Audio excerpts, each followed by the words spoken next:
నమస్తే welcome to Sakshi family this is Durga ఇటీవల దేశంలోని కొన్ని రాష్ట్రాల్లో స్క్రబ్ టైఫస్ కేసులు నమోదవుతున్నాయి. దీని లక్షణాలు డెంగ్యూ మలేరియాను పోలి ఉంటాయి. అందుకే ఈ వ్యాధి లక్షణాలు తెలుసుకోవడం చాలా ముఖ్యం.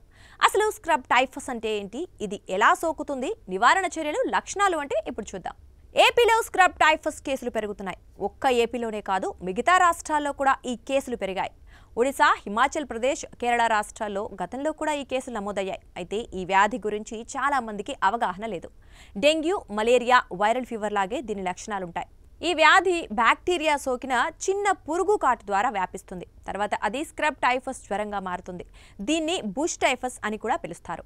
చాలా మంది దీని గురించి ఆందోళన చెందుతున్నారు. అసలు స్క్రబ్ టైఫస్ అంటే ఏంటి, ఇది ఎలా వస్తుంది, సోకినప్పుడు ఏ లక్షణాలు కనిపిస్తాయి, ఈ వ్యాధి గురించి ఎవరు అప్రమత్తంగా జాగ్రత్తగా ఉండాలి వంటి వివరాలు ఇప్పుడు తెలుసుకుందాం.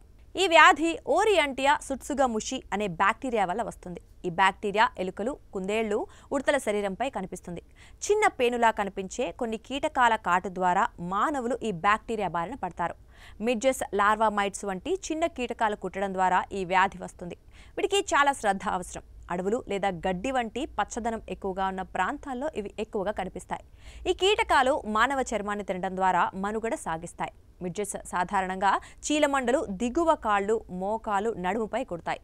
అయితే ఇది అంటువ్యాధి కాదు. ఇక స్క్రబ్ టైఫస్ లక్షణాల విషయానికి వస్తే, కీటకం కుట్టిన తర్వాత 10 రోజుల్లోపు స్క్రబ్ టైఫస్ లక్షణాలు ప్రారంభమవుతాయి.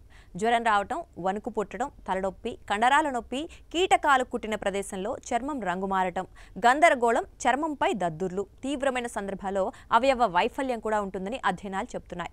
నిపుణుల ప్రకారం ఎంజైమ్ లింక్డ్ ఇమ్యునోసోర్బెంట్ పరీక్ష స్క్రబ్ టైఫస్ను నిర్ధారించడానికి ఉపయోగిస్తారు.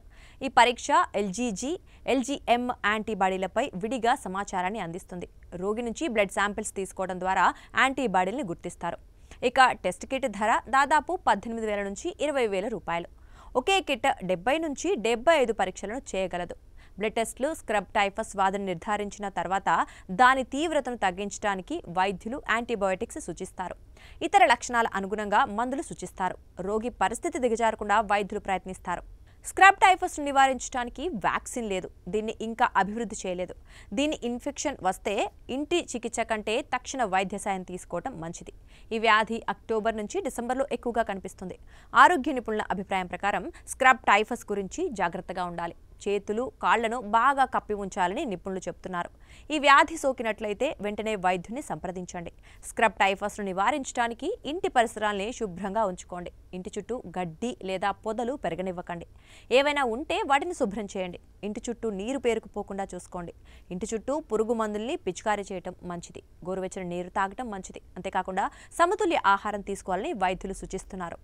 సాక్షి టీవీ ప్రసారాలను నిలిపివేయడం చట్టరీత్యా నేరం. సాక్షి టీవీ ప్రసారాల కోసం మీ స్థానిక కేబుల్ ఆపరేటర్ను వెంటనే సంప్రదించండి. DTHలో, ఇంటర్నెట్లో కూడా సాక్షి టీవీ ప్రసారాలను వీక్షించవచ్చు.